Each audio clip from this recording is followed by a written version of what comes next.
There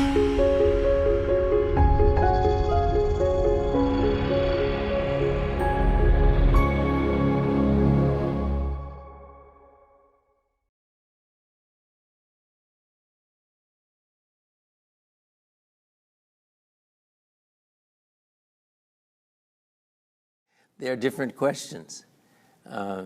Preaching, we should preach about all of life and what moral responsibilities Christians have in all of life. That includes caring for the needs of the poor.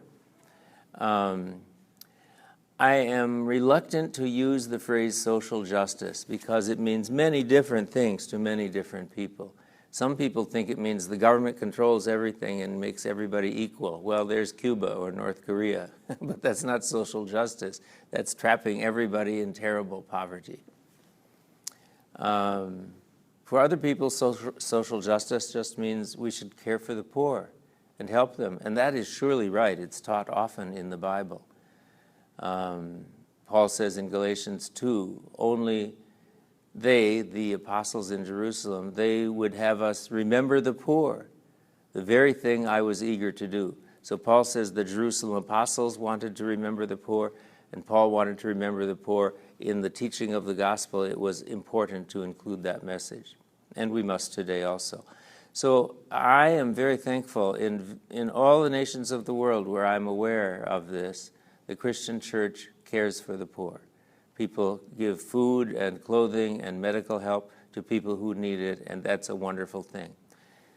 But the question is, does it stop there, just giving donations to poor people year after year? That solves the urgent need, but it doesn't solve the underlying problem. The underlying problem is only going to be solved when people who are poor are able to have jobs and productive work so that they can support themselves, so they can earn their own food and earn their own clothing and earn their own payments for medical needs as they have needs. And then the question is, how can we help people not just give immediate food and medicine and clothing and shelter, but how can we have them gain job skills and job opportunities so they can begin to work and support themselves? That's the long-term solution to poverty. As far as this book, there are many other books that are written about how to help individual poor people and do this wisely. But this book is saying, well, what about poor nations as a whole? What factors in the country as a whole will lead a country to greater prosperity? And that's what we talk about in this book. We say that human economic activity is very complex. It's not at all simple.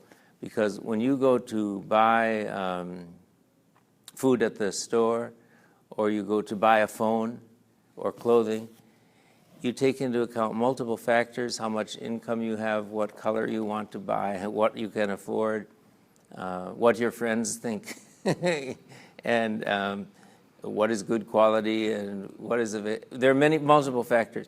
But every economic decision of billions of people around the world is influenced by complex factors.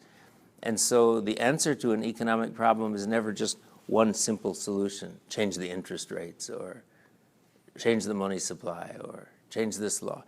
Many things influence economics, and for that reason we list 79 factors that in a nation, if these 79 factors, whenever any of them change, they help the economic productivity of the nation. And we believe these are consistent with the Bible's teaching.